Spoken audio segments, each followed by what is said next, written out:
Today we want to talk about the KDF deployment to Eastern Congo. A few days ago, at the start of November 2022, the government of Kenya announced that it would be deploying Kenyan troops to go to Eastern Congo to stabilize the situation. On the face of it, it looks like a good and noble thing. But given the record of the elite that rules Kenya, we know that that decision was probably not made in Nairobi and not made in the best interest of Kenya. So I decided to dig a little bit deeper to understand where this was coming from and where it was and what are the true motives of this deployment. And this is what I discovered. The government of Kenya appears to have been given instructions from London and Washington to send its troops to Eastern Congo to guarantee that mining operations are not interrupted. This is what has been going on in Congo. In 2016, a Canadian mining firm called Banro, headed by John Clark, suspended gold mining operations due to incessant attacks by a local armed group, which John Clark blamed on a few bandits. The reality of the situation was this. Before 2016, there was limited violence in that region where Banro was mining for gold.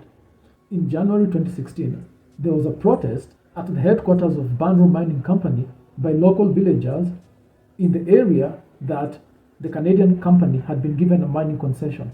And the villagers were demanding a health center and a school that they had been promised when the Congolese government gave their land to the Canadian mining company as part of the mining concession. Armed security employed by Banro Mining Company responded by opening fire on the villagers, killing several. From that day on, the villagers went into the forest and joined the local armed group and started fighting back for their land. So this is the situation in the Namoyo region in Eastern Congo. A lot of gold was discovered in that area. And the politicians in Kinshasa signed away huge concessions to foreign mining companies. And part of the deal was this: the foreign mining company would arrive at the location where the gold or the minerals were, and they would displace the local people who owned that land. So I want you to put yourself in this situation. You are a villager living in Eastern Congo, and it is said that there is minerals underneath your land. Maybe you have 5 acres. Now a foreign company shows up, accompanied by soldiers, and they push you out of your ancestral land. In exchange, they give you a few dollars, maybe $2,000, in exchange for all your land. So you're pushed out into a local slum under the promise that you'll get a job with the mining company and that they will build schools, they will build healthcare centers and such infrastructure so that everyone wins. Except in this case, all these mining companies never do anything. So the people started to protest and they were attacked by the guards that have been employed by the mining company, killing several of them. So the people reacted by joining armed groups, which then came back and attacked the mining company. They ambushed their cars and they also took hostages, demanding the healthcare center and the schools. In addition, when all these foreign companies were given concessions in that Namoya region in Eastern Congo, they displaced over 10,000 locals who were also mining. In other words, the government in Kinshasa immediately outlawed mining by Africans, saying that all the mineral wealth now belonged to the foreign companies. So you are a local person, you have your own land where you're digging up the minerals because you can, and then suddenly you're told you have no right to those minerals, that they belong to a foreign company. And so you have all these people who immediately became unemployed so that the foreigners can continue to dig out the wealth.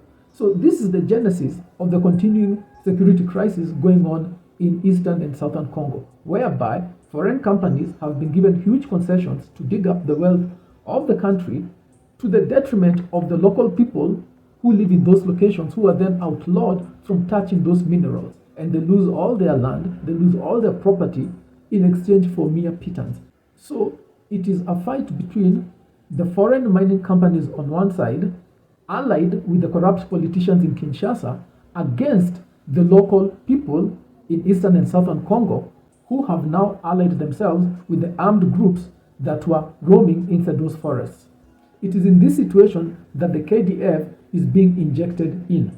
In an article titled "The Dark Side of Congo's Cobalt Rush," published by The New Yorker in May of 2021, Nicholas Niakos describes the unfolding tragedy going on in eastern and southern Congo. In 2014, a man in southern Congo, in a village called Kolwezi, began digging a hole for a pit latrine. Once he got 8 feet into the ground, he struck what was an unusual slab of rock that was green and turquoise, and he immediately recognized it to be a mineral-bearing rock. He had just struck a seam of heterogenite, the ore that is used to create cobalt. Cobalt is very key in the manufacture of lithium-ion batteries. This man realized that he would become rich if he kept on digging and not alerting anyone else to what he has discovered. Southern Congo has the world's largest reserves of cobalt, sitting atop of an estimated 3.4 million metric tons. After the pandemic, the global powers have started emphasizing on the need for renewable energy and the need to move away from what they describe as fossil fuels. They have gone ahead to push for electric cars and battery-operated equipment rather than fossil fuel-operated equipment. This is driving up the demand for lithium-ion batteries, which need cobalt for their manufacture. In turn, this has created a surging interest in the mineral deposits in southern Congo. After a while, the man followed the seam of heterogenite all the way throughout his house, digging up the foundation of his house, going all the way into the street. After which, the neighbors had the continued clanking of someone digging underground, and from experience, they knew that something had been discovered. So everyone in that village started digging everywhere, and everywhere they dug, they would discover more and more cobalt. And the purity of that ore was very, very high.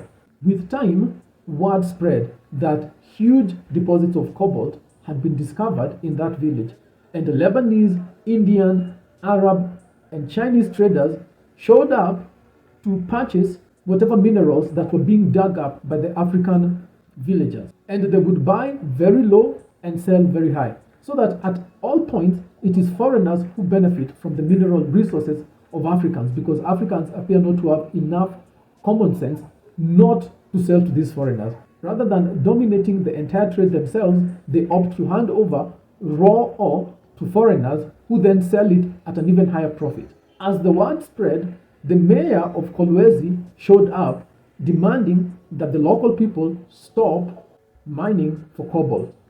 He told them that they did not have a right to that cobalt, that the cobalt belonged to the government in Kinshasa. The villagers responded by rioting and throwing rocks at him, after which he fled. However, they knew it was just a matter of time before soldiers sent by Kinshasa would show up to stop them from digging in their own chambers for the minerals. And sure enough, within a few weeks, Kinshasa sent troops to that locality to stop the local Africans from digging up the mineral wealth. This entire area was handed over to a European company called Glencore that got the mineral rights to the cobalt that the villagers were digging. And so the soldiers were sent and they kicked out the local Africans from their farms, from their houses, saying that that area was now owned by Glencore. This is what is going on in Congo. Any single time the local people discover a new mineral, the government in Kinshasa sends troops to kick out the local people and hands over that entire area to a foreign company. The local villagers were compensated for their farms. They were given on average $2,500 for a mining concession that was estimated to have over $3 billion worth of minerals. This is the tragedy of Congo. It is also the tragedy of Kenya, because the Kenya government similarly handed over the largest gold mine in Kenya to the British at Narok, who own it and control it. And at the same time, the government of Kenya has been battling local Africans who try to mine gold for themselves. And in fact, in a 2016 law, the Parliament of Kenya passed, declared that it is illegal for Africans in Kenya to possess gold, that every single gold nugget discovered in Kenya belongs and must be housed in England. So that if you as a Kenyan man want to buy gold, let's say you do not want to invest in a piece of land, or to build a flat, or to do any of that, and you're saying you want to buy actual gold, there is no gold shop in Kenya because the law says Kenyans are not allowed to possess gold. So what you'd have to do, you'd have to fly to England, buy your 2 kilos of gold, but the Mzungu will not give you the gold to bring back to Kenya. He will give you a certificate of ownership, but he will remain in physical possession of that gold because the law says Africans in Kenya are not allowed to possess gold. You cannot buy that gold and bring it and hide it under your bed. That's illegal. The gold that is found in Kenya belongs naturally to the British according to the 2016 mining law. And I did not remember you complaining or protesting when the traitors in parliament passed that law. Today, as we speak, the village where the Congolese were digging up the cobalt is now owned by a Chinese company that is one of the world's largest producers of lithium-ion batteries. And the tragedy of Africa is this: there are no factories being built in Congo to manufacture lithium-ion batteries that then they would sell. The cobalt is being sold as raw ore, almost no value addition. Instead of the Congolese opening up factories and selling finished products, they are allowing all the mineral wealth to be stripped from the land, so that when you go to many places in Congo, you'll find deep holes where the foreign companies have dug up the wealth and abandoned the land. And all the value addition is done in foreign companies. Now, this is not to say that the people of Congo, the civilians of Congo, are passive in what is happening in their country. The government in Kinshasa is completely corrupted, but the people of Eastern and Southern Congo have historical agency, and their response is to join the armed groups that are fighting in Eastern Congo. And this has reoriented the fighting in Congo from ethnic fighting into fighting for the wealth of the country. And in fact, many of these armed groups are trying to liberate their country, their territory, from these foreign companies that are colluding with the corrupt politicians in Kinshasa to plunder the land and leave them completely poor. So, it is in this situation that the Western powers gave instructions to the government in Nairobi to send its soldiers not to defend the local people who are being plundered by foreign countries. No, Kenyan troops are being sent to act as security guards for European, Chinese, American, and Canadian companies stripping away the wealth of Congo. So, as always, the elite of Kenya is always against African interests. And this is with a lot of precedence. This is nothing new. Kenya has always been used as a proxy for Western attempts to exploit Africa. And there's hardly any protest in Kenya. In fact, most ordinary Kenyans are supporting the deployment. They're supporting the idea that our troops should be used to protect foreign companies and shoot and kill Congolese who are resisting the exploitation of their own resources. Can you imagine losing your farm? You have a maybe 50-acre farm. Someone comes, pushes you out of your farm, and tells you that the mineral wealth inside your own farm that your family has been having for at least 1,000 years doesn't belong to you, that suddenly it belongs to Europeans and Chinese. Would you resist, or would you bow down? Or would you take the $2,500 and walk away while the company digs out $500 million worth of minerals from your own ancestral land? This is the situation in Congo. Today, all these foreign companies stripping away the wealth of Congo are declaring massive profits, massive revenues, while the poverty rate in Eastern and Southern Congo has actually gone up. While the foreigners are becoming more and more rich, the locals are becoming more and more poor. The fact that KDF has been sent to protect the foreign mines from the locals speaks volumes about the current political situation in Africa. You will find that in Eastern Congo, there are no African-owned companies. My personal position is that our troops should not be sent where we don't have any interest. We don't have any companies in Congo. We don't have any companies in Somalia. We have no business getting our men killed so that foreigners can make money. We don't benefit one way or another. And the fact that it would appear that our military forces are getting prostituted for no real benefit for Kenya is also outrageous. The Kenya Defense Force should not be a mercenary arm of foreign companies and of foreign policy.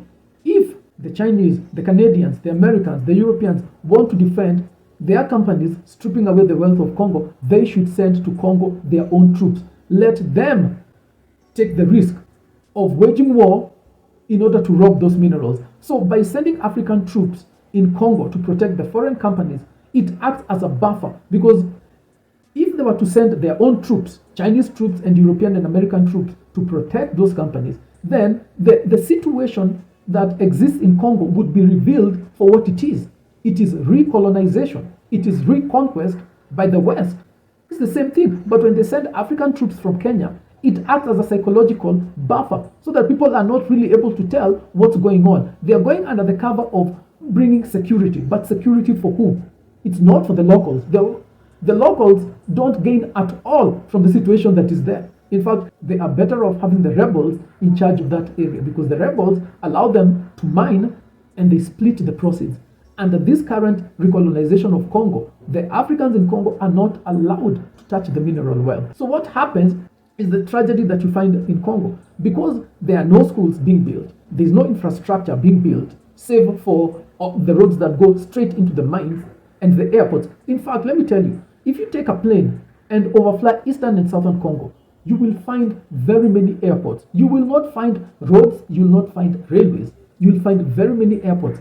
And on the runners of these airports are planes which are parked ready to carry off the minerals straight to China, straight to Europe. So there is no infrastructure that is being built for the people in eastern Congo. It is daylight robbery. And so because there are no schools, many children are forced to wash minerals. So they follow the trucks. As the trucks are driving towards the airport, some minerals may fall off the truck. So the children are always walking around looking for those minerals, and then they go to the rivers and they wash them and try to sell them to the Lebanese and the Chinese and the Indians who have set up shacks throughout that region. And so a lot of children not only children are doing this, even adults, even pregnant women.